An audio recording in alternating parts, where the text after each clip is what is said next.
Che, manga de giles, respóndame algo. ¿Les gusta Mad Max y Fallout? ¿Aman su estética y lore? ¿Les gusta tanto que se quedaron con ganas de más después de haberse metido por el orto todos sus productos audiovisuales, videojuegos, cómics y libros? ¿Sí? ¿No? Bueno, me chupa los dos huevos, porque hoy me alejaré de Warhammer para hablarles de un universo que me enamoró a primera vista y que bebe mucho de los mencionados anteriormente. Hoy les hablaré de Punk Apocalyptic. Punk Apocalyptic es la versión española del juego del rol del mismo nombre, una obra creada por el afamado autor Robert J. Schwalf. Se financió su producción en la campaña de micromecenazgo Punk Apocalyptic, el juego de rol, creada en Kickstarter. En este video contaré la historia de este mundo, al igual que sus facciones y ciudades importantes, de forma resumida. Pero antes les recuerdo que si les gusta el video no olviden dejar su like, suscribirse y comentar, que eso me ayuda un montón. Y síganme en Twitter, no sean giles. Gracias. A principios del siglo XXI, las crisis económicas causadas por la escasez de agua y combustibles fósiles empezaron a suceder una tras otra. Al principio, la población confió en que las cosas volverían a mejorar. Con miedo a quedarse sin nada, agacharon la cabeza y aceptaron medida tras medida que les iba quitando todos los derechos que habían conseguido.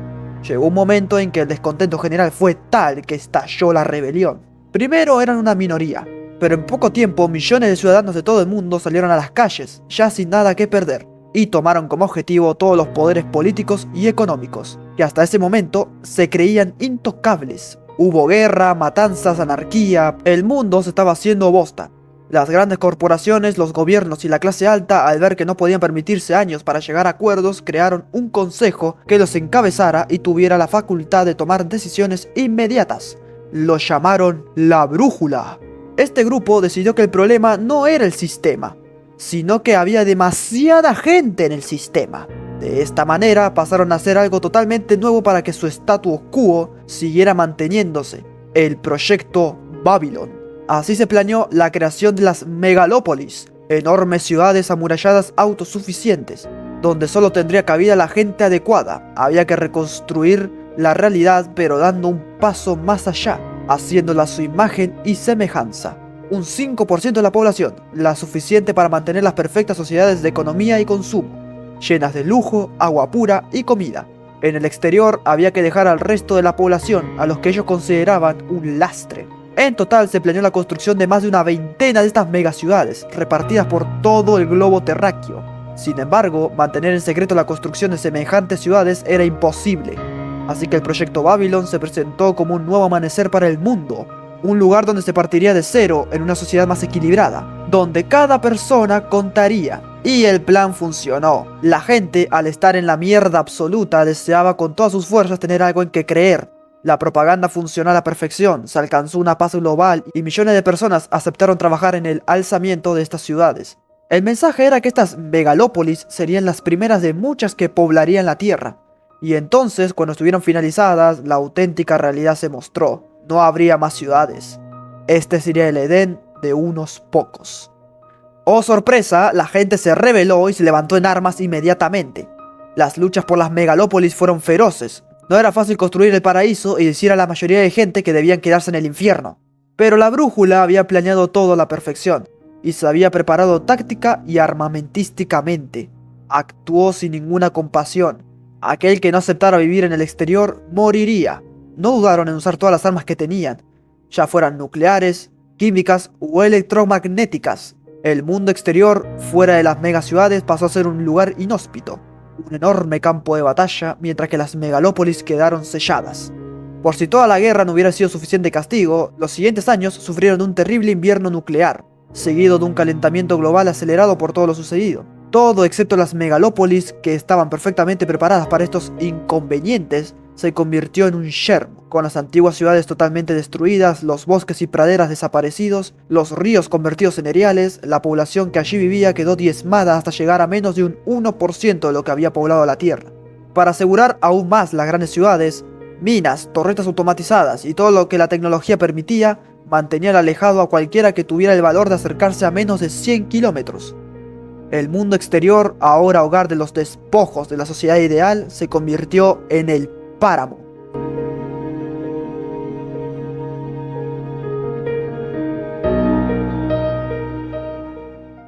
El plan original era crear una veintena de megalópolis para atrincherar a los ricos y poderosos, aunque algunas de ellas no llegaron a pasar de un simple proyecto y otras fueron destruidas. El supuesto Edén que tenían planeado no salió muy bien, ya que por más que querrás, nunca podrás eliminar al completo la envidia, corrupción y el odio. Esas emociones seguían estando en la población de las grandes ciudades. Las megalópolis se dividen en tres. Megalópolis 1 abarca Norteamérica, Sudamérica y Europa. Megalópolis 2 tiene a África, Próximo Oriente, Asia y Oceanía.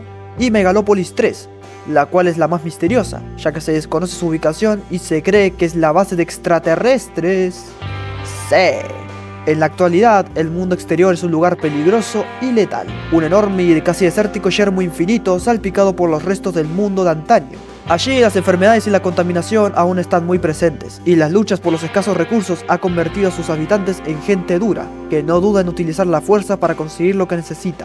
El antiguo mundo como lo conocemos, e incluso la existencia de las megalópolis, son ahora poco más que leyendas y cuentos entre la mayoría de la población. Ante la falta de fuente de energía y de gente que sepa crear y arreglar aparatos complejos, la tecnología se ha visto reducida a los instrumentos más básicos, reciclando todos los restos que puedan encontrar. Las ruinas de las antiguas ciudades abandonadas son el reducto de monstruosidades mutantes, muertos andantes y cosas aún peores, por lo que solo los locos se atreven a adentrarse en ellas. A pesar de todo, a lo largo del páramo se pueden encontrar pequeños asentamientos que intentan salir adelante. En estos lugares la moneda de comercio más utilizada son las balas, un recurso valioso como ninguno, debido a que el páramo contiene innumerables bandas de pandilleros que lo recorren buscando recursos o haciéndose con ellos por la fuerza. Hay dos asentamientos ultra importantes. El primero es Puente Chatarra, el principal lugar de comercio que se puede encontrar en el páramo.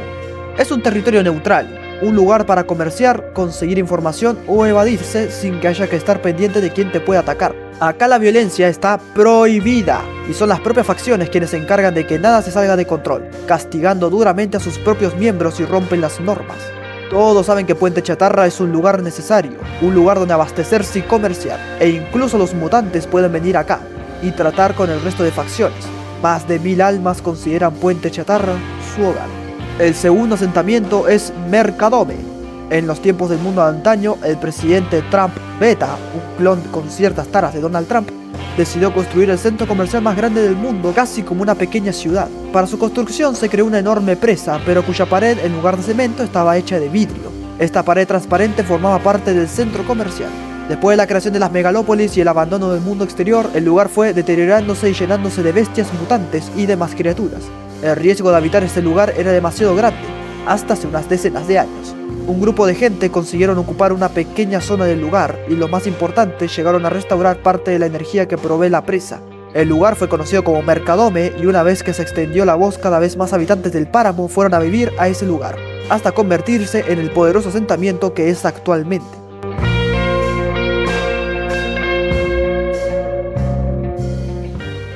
Ahora pasemos con las facciones. En total son 7. Pandilleros. Son posiblemente la facción que más habitualmente puedes encontrar en esta zona del páramo, desde bandas de saqueadores a justicieros. Hay grupos que se dedican a atacar asentamientos y a asaltar viajeros en busca de balas y gasolina. Algunos que actúan como mercenarios realizando encargos para caciques o simplemente labores de vigilancia de los alrededores de algún asentamiento. Y otros que recorren el páramo como espíritus libres. Son los mejores combatientes y tienen más armas de fuego que el resto de facciones. La mayoría de las bandas están organizadas en base a la veteranía y a la capacidad de luchar. Aquellos que no sepan combatir acabarán muertos. Así que incluso los novatos son mejores luchando que la mayoría de los habitantes del páramo. Los veteranos ocupan una posición destacada en la banda, siendo respetados por todos. Si alguien quiere ser líder, debe ganárselo por méritos propios. Acá no se consigue nada mediante el politiqueo ni mediante lazos de sangre. Sí, hay diferencias. Por ejemplo, algunas bandas valoran más la capacidad de mando, mientras que otras se ciñen a lo estrictamente físico, y el jefe puede ser retado para ocupar su puesto. Pero en general, los pandilleros no tendrán de líder a alguien que no pueda demostrar que se lo merece. Hay bandas de pandilleros que siguen un estilo propio y definido, como puede ser usar el mismo tipo de ropajes, llevar unos tatuajes identificativos o afeitarse media cabeza. A pesar de que habitualmente son bandas nómadas que intentan conseguir recursos a lo largo del páramo, hay algunas que tienen pequeños asentamientos como base, donde descansar de vez en cuando o entrenar a los novatos. Le siguen los mutardos. Nadie sabe exactamente cuándo comenzaron a surgir los primeros mutantes, pero ya antes de que la gente fuera expulsada de las megalópolis y arrojadas al páramo, había rumores sobre gente con extraños poderes. El tema es que desde que la gente vive en el páramo, su número se ha incrementado notablemente.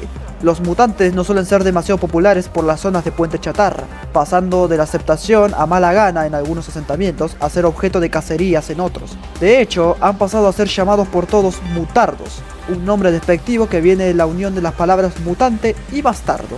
Los mutardos no están muy bien equipados, ya que casi nadie comercia con ellos. Igual, tampoco es que necesiten armas o algo por el estilo, ya que la variedad de mutaciones que tienen los vuelven muy peligrosos. La gente con pequeñas mutaciones tratan de ocultar su condición a los demás, pero el resto están tan alejados de la humanidad que no son aceptados ni siquiera en los lugares más liberales. Gran parte de los mutardos han fundado sus propios asentamientos o bandas, bien para vivir tranquilos o por tener un asentamiento puro, formado únicamente por lo que ellos consideran la siguiente escala de la evolución. Habitualmente están liderados por los conocidos como cabezones. Estos individuos han visto incrementado su intelecto hasta límites más allá de la humanidad, llevando su cerebro a realizar proezas como telequinesis, telepatía y control mental. Eso sí, sus cuerpos son débiles y enfermizos. La fuerza bruta la ponen las bestias del pozo, enormes mutaciones especialmente dotadas para la lucha. En el escalón más abajo están los conocidos como pochos, humanos destrozados por la radiación, tan afectados que son poco más que cascarones vacíos con cuerpos arrasados por los tumores y pequeñas mutaciones nocivas, y que vagan por el páramo atacando a quien se acerque,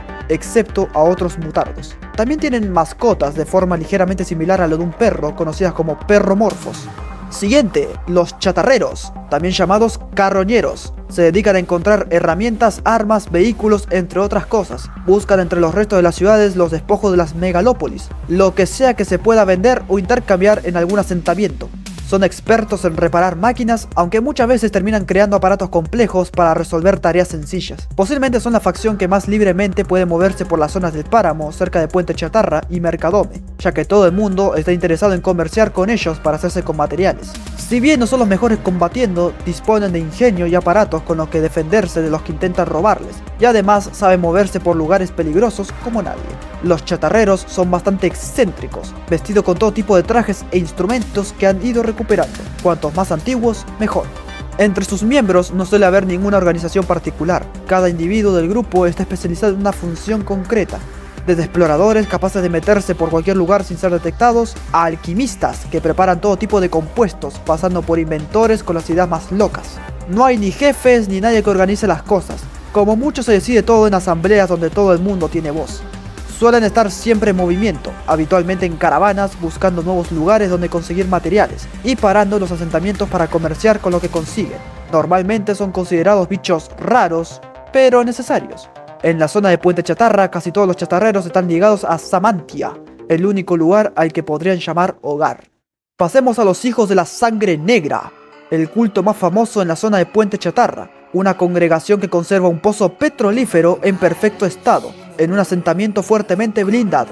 Veneran el petróleo como una fuerza casi mística que provee Texcor, una especie de deidad. No comercian de ninguna manera con todo lo que extraen del subsuelo, ya que solo los miembros del culto son dignos de usar sus bendiciones. Si bien a veces solían intentar llevar su palabra por los asentamientos para conseguir nuevos seguidores, nunca fueron agresivos, lo que significa que no estaban bien entrenados para el combate, por lo tanto no sabían defenderse y por lo tanto sus asentamientos fueron atacados y robados. Desde ese momento entraron en un estado de paranoia por el que creen que el resto de facciones quieren robar sus recursos y no dudan en entrar en combate con quien sea, incluso realizando ataques preventivos.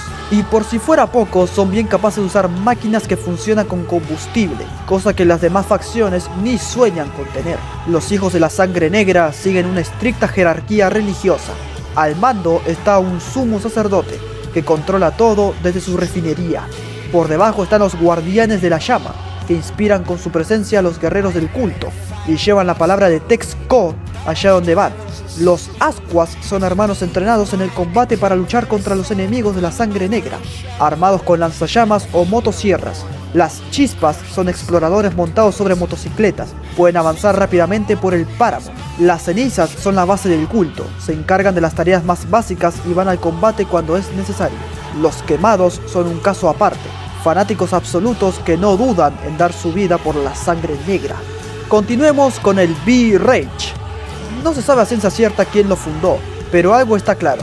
Ese chabón, o chabona, era muy fan de los libros de historia del siglo XX y del fascismo europeo de los años 30 y 40. Apartándose de la actitud y las pintas más anarcopunk de los pandilleros corrientes, esta persona fundó una organización altamente militarizada, organizada y jerarquizada, haciendo acopio de una gran cantidad de material bélico de un asentamiento como aspecto de fortaleza al que bautizó como Festung Germania. Como los libros del mundo de antaño hablaban de fechas muy antiguas y el tipo o tipa no tenía ni puta idea de si hubo o no otros Reich, por las dudas bautizó su grupo como B-Reich, o sea, Quinto Reich. A pesar de sus pretensiones, hasta fechas cercanas eran un grupo bastante patético que solía llevarse palizas de cualquier facción que se la cruzase. Todo eso cambió cuando encontraron un búnker militar, con unas cámaras criogénicas las cuales tenían en su interior a unos soldados genéticamente mejorados para la guerra, más fuertes y menos inteligentes. Estos fueron convertidos en la tropa de élite del B-Reich, los Ubersoldat. Y además, en otra expedición rutinaria en busca de suministros, fue descubierta una trampilla bajo los escombros de una mansión en ruinas del mundo de antaño. Esta conducía nada más y nada menos que al museo privado de Eduard Berhardt, que contenía entre otras muchas cosas cientos de uniformes y armas de la Segunda Guerra Mundial. O sea, no solo le dieron supersoldados a un montón de fascistas, sino que también armamento y skins. Los principios básicos del B-Reich son un odio profundo a los mutardos, a quienes consideran animales indignos de codearse con los humanos, así como una especie de culto al fin del mundo que ellos están convencidos de que aún está por llegar. Eso sí, mientras no tengas mutaciones, el B-Reich te recibirá con los brazos abiertos, sin importar tu sexo, raza o religión. Mujeres, latinos, negros, judíos y demás integran las filas de esta organización, que en la actualidad está dirigida por el Führer Aaron Schwarzman. Siguiente facción, los Idos. Cuando las megalópolis empezaron a ser creadas, la que marcó el inicio de todo fue Liberty City. Dentro de ella la gente no tenía casi nada que hacer, ya que todo estaba automatizado, programado, previsto y cubierto. Por ende, las personas se aburrieron, y el aburrimiento en grandes cantidades es muy peligroso. Los habitantes empezaron a realizar actividades extremas que les aportaban algún tipo de emoción a su vida. Deportes de riesgo, maratones sexuales multitudinarios, peleas clandestinas a muerte. El problema empezó a ser tan grave que el Consejo de la ciudad decidió acondicionar la antigua isla de Manhattan como una suerte de cárcel / manicomio / reserva, para encerrar allí a los reincidentes y los considerados casos perdidos. Este lugar pasaría a ser conocido como Isla Carpenter. Pero cuando parecía que el problema empezaba a estar bajo control, la ambrosía, una droga psicotrópica de diseño muy potente, irrumpió en esta sociedad. Esta droga potenciaba los sentidos, haciendo que sus consumidores experimentaran sensaciones extremas, pero su efecto no era muy duradero, y el vacío emocional que provocaba su ausencia era terrible. Y no solo eso, con su uso continuado cada vez requería de acciones más extremas y terribles para seguir notando sus efectos. Liberty City empezó a llenarse de psicópatas, asesinos, torturadores y caníbales. Con las fuerzas del orden desbordadas, el mantenimiento desatendido y la población en un estado permanente de paranoia o locura extrema, la ciudad cayó en una total anarquía. Los consumidores de ambrosía fueron llamados los Idos. Formaban grupos que asesinaban, violaban y mutilaban a todo aquel que encontraran a su paso. Obviamente llegó un punto en que la ambrosía empezó a escasear. Los antiguos suministradores estaban muertos o habían huido, y la percepción de la realidad de los Idos estaba tan alterada que no podían trabajar en un laboratorio para crear más. Aún así, entre sus filas surgieron los cosechadores, que fueron capaces de conseguir un efecto parecido, aunque menos duradero, extrayendo líquido directamente del hipotálamo de sus presas. Cuanto más aterrorizadas, más potente es el efecto. Slanesh estaría muy orgulloso de ellos. Los Idos deambulan ahora por la zona de Puente Chatarra, donde han encontrado una nueva remesa de víctimas que satisfagan sus trastornados deseos y de los que extraer nueva dosis de esta ambrosía. Pero hay algo más preocupante. Aunque desde el exterior pueda parecer una panda de dementes que se mueven siguiendo simplemente sus instintos, poco a poco han ido formando algo parecido a una sociedad. En la cúspide está la conocida como Madre, por la que los demás sienten una especie de devoción casi divina, y que para temor de todos parece que tiene un plan para sus hijos. Aunque los grupos de Idos no son demasiado numerosos, ya que en la propia megalópolis la mayoría se exterminaron entre ellos, por increíble que parezca, están reclutando a nuevos miembros para sus filas. De vez en cuando, al arrasar algún asentamiento, dejan vivos a algunos de sus habitantes y les obligan a observar todos los horrores que cometen con sus conocidos y familiares. Después son torturados, violados y a la vez obligados a hacer actos terribles. La mayoría acaban suicidándose o convertidos en unos cascarones balbuceantes, pero en unos pocos su mente cambia y pasan de ser presas a depredadores, pasando a formar parte de los Idos. Además, no se sabe si debido a las condiciones mutágenas del páramo o a la nueva manera de conseguir ambrosía, algunos de los Idos han empezado a transformarse, como si la bestia que llevan dentro se manifestara también en el exterior, convirtiéndolos en bestias de pesadilla. ¿Quieren saber lo más gracioso de todo? A los que encerraron en la isla Carpenter, al no estar en contacto con la droga, no sufrieron sus efectos, y parece que la gente está completamente sana.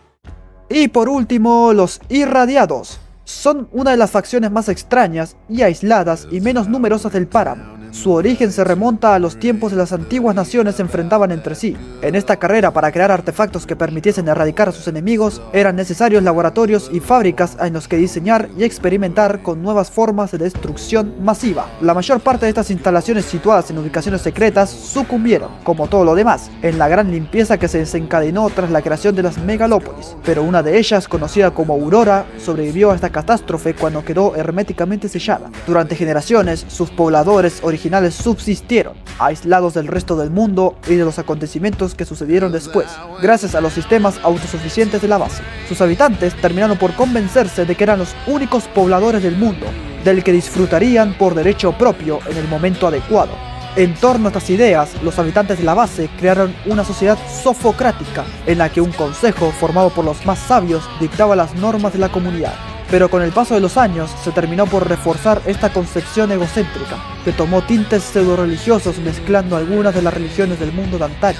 Los llamados verdaderos herederos estaban convencidos de haber sido designados por una inteligencia suprema para representar el resurgir de una nueva y mejorada especie humana expiada de sus errores del pasado. Establecieron una estricta jerarquía entre sus miembros y las normas sociales se hicieron cada vez más estrictas conforme su ideología se radicalizaba. Pero, por avanzada que fuese su tecnología de la base, el paso del tiempo fue haciendo cada vez más difícil contener las fugas de los reactores nucleares que la proveían de energía. Expuestos progresiva y gradualmente a la radiación, los habitantes se adaptaron a este nuevo y letal medio. Sus cuerpos, frutos del contacto con este maná sagrado, sufrieron sutiles variaciones, como la coloración de la piel, que tomó tintes fluorescentes, la caída del cabello y una pérdida sustancial de la fertilidad. Los irradiados han decidido abandonar su refugio para completar la misión que les ha sido encomendada, hacer del mundo a su imagen y semejanza. Y el hecho de que hayan comprobado que en el páramo existen otros pobladores solo significa que estos deben ser erradicados. Punk Apocalyptic, a pesar de ser un universo relativamente nuevo, tiene una bocha de lore. Ya en otro video explicaré a fondo su bestiario, sus ciudades y todo lo demás, que es bastante extenso. Lo único malo por ahora es que no tiene novelas, solo relatos cortos. Pero igual, es cuestión de tiempo a que saquen trilogías de libros o sagas en sí. Aún hay mucho de lo que hablar y seguramente seguirán sacando más información y trasfondo. Y ahí estaré yo para cubrir.